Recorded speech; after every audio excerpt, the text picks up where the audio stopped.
How you doing? Am I doing anything wrong? Am I doing anything wrong?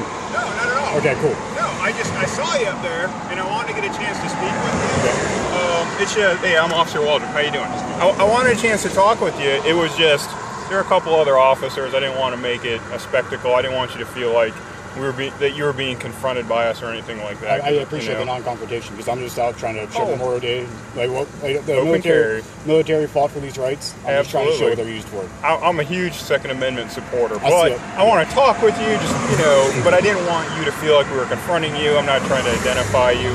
We got dispatch for that. I'm sorry. Did you see? Oh no, it's no big deal. I spoke with the other officers beforehand, just give them a heads up as to what my intentions were. Is this your first time out? I'm one of the overpass people. It's my first time on the boulevard. I've been around for a few years, but I just decided to take a walk to cookout today. Yeah, so that's absolutely. Yeah. When you say the overpass, were you involved like the overpass on Ellerslie? I can't find that on YouTube. That actually on YouTube? Yeah, there's mostly, they moved to Richmond in the DC area. I'm not sure where to exactly find online. If you type in overpasses for Obama's impeachment, that's where if you search that, you'll find a lot of things. Okay. If you type in Colonial Heights, you might see my video. I'm not sure. Are you gonna put this on YouTube? I'm not. It's just because I don't mind. It's not for YouTube. Okay. It's only in case things like if people have questions, people want to be interviewed. Yeah. The best thing for me to do, just for my safety, is to record everything. Oh yeah. In case someone says I did something that I didn't do. Exactly. So, and I typically have a pocket recorder. I actually don't have it on right now, but I have the same thing where, I'll have encounters with people. And then they'll come down and file a complaint against me, and they'll say that I said something that I didn't. And I can, being in your position, I can emphasize with you that you don't want to get involved in some kind of legal matter, and then somebody say that you said something or did something that you didn't actually do. Right. I'm just curious, because I've been videotaped a few times, but I never get put on YouTube. I guess because I don't give the reaction that people are looking for. We're not always looking for reactions. We're just looking to make sure everything happens the way it should. Yeah. So if people don't do anything, I see that as a better video. That might be why I'm not getting put on YouTube, because I don't give the reaction that people want. So. Is that a 1911? That is a 1911. Made about 6 hours. Oh yeah, the Scorpion model, or I don't believe so. No, it's not the. I think that's tan or something like that. Yeah, there's tan, there's green. I mean, they come in a few different colors. Ultimately, that's what I'd like to have is a 6 hour Scorpion, but there's like $1,400 standing between me and getting a Scorpion. But I love 1911s. As soon as I put one in my hand, I couldn't put it down. And I feel the same way. I've shot several other people's. I mean, like I carry a Glock 21, which is the 45 model. Yeah.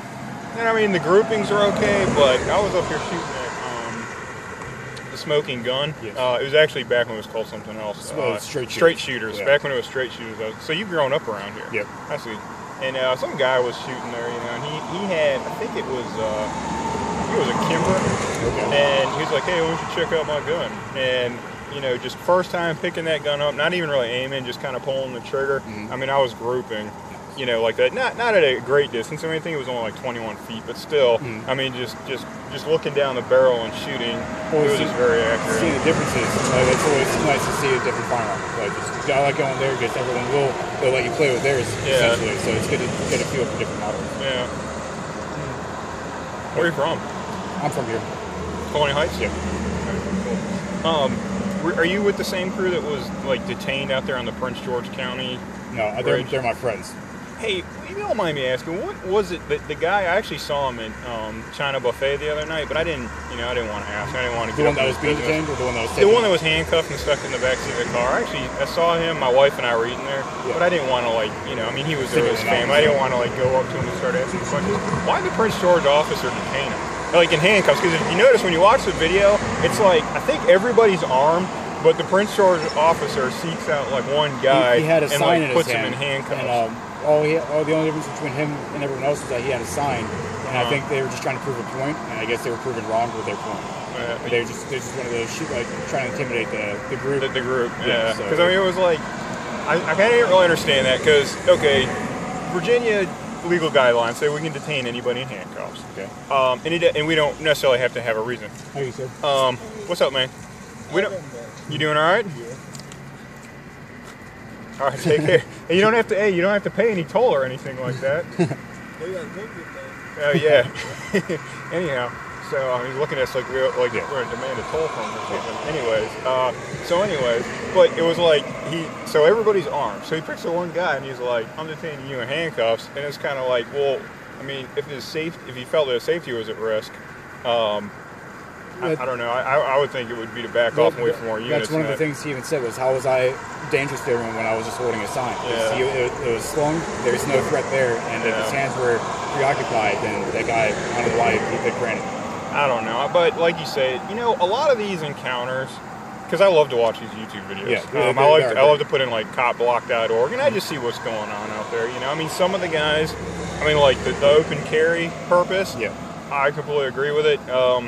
I don't buy into it, and this is where I haven't, you know, I've been videotaped but not been put on, is like when I'm doing a traffic stop, someone comes up and starts like asking me questions. I don't give them a reaction. It's like, hey, I'm Officer Waldron. I stopped this person. They were speeding.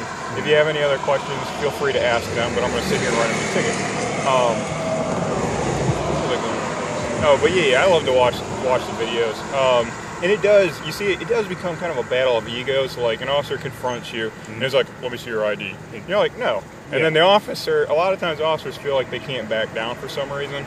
The reason why, you know, just for me telling you, so you kind of know, I mean, you know a lot, but for me telling you to know what kind of the culture is inside of a police department, because I've been a police officer for 9 years.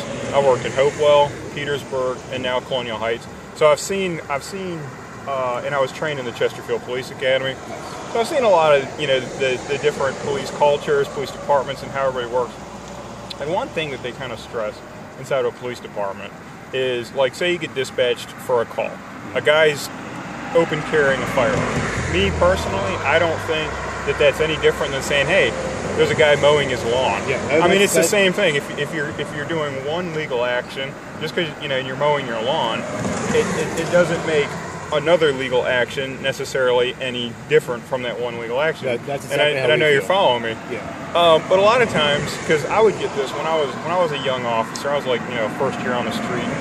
When I was working in Hopewell, because a lot of people open carry in Hopewell. There's a gun culture in Hopewell, and I like going over to Liberty Firearms. As a matter of fact, I bought an AK from Liberty Firearms. Anyhow, so you know, I'd be like, gosh, I don't know what to do. I mean, the guy's not doing anything, so I call the supervisor.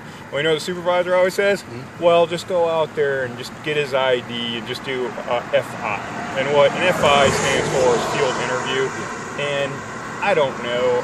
I don't think it's necessarily warranted. I think you could go out there and ask for the ID. The person says, no, I'm not getting you my ID. Then case closed.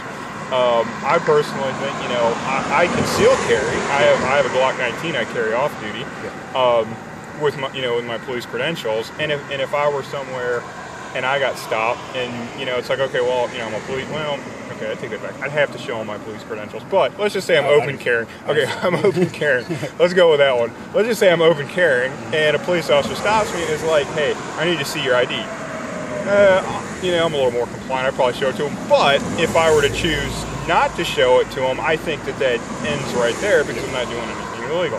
Unfortunately, a lot of other officers don't think so themselves. They word it as a question, and then when someone says no, then it's taken personally, and it shouldn't be. If it's a request, it's just denied and just take it as that. But that's why a lot of police officers will ask you for your ID, because you know, it sounds like you've been doing this for a little while, so I'm sure you've had plenty of officers come up and want to see your ID, and that's why they do that, because it's, you know, for whatever reason, it's kind of ingrained in police culture. If you go somewhere, even though somebody's not doing necessarily anything illegal, the supervisor will say, well, just get their ID and do an FI on them. Well, I don't know. Me personally, I don't think that it has to be mandatory, but that's why a lot of officers ask you for your ID.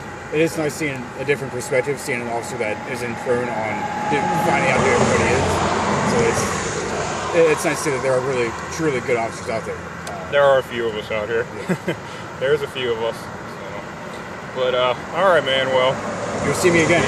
This is pretty much day one of just walking around, but I'll be out. Yeah. So hopefully dispatch doesn't get too many calls. So we can see that I'm just walking, that they don't try to do this, try to make it too much of a scene. Well, and really how the calls come in, like even Wawa didn't even call about you. What it is citizens see, and they fit, you know, and they call. I know what you're doing. You're slung. Now, if I saw somebody walking at Port Arms with a firearm, marching into a business like they're about to go postal, I would be very alarmed. But I mean, I know what you're doing. There are just a lot of citizens that call. I mean, there's people, you know, a lot of citizens call for the most mundane of things. All right, man. Well, it was good talking with you. I'm gonna go ahead and hit the road, and I'll probably see you around. Yeah, you see me. All right, take care. Bye.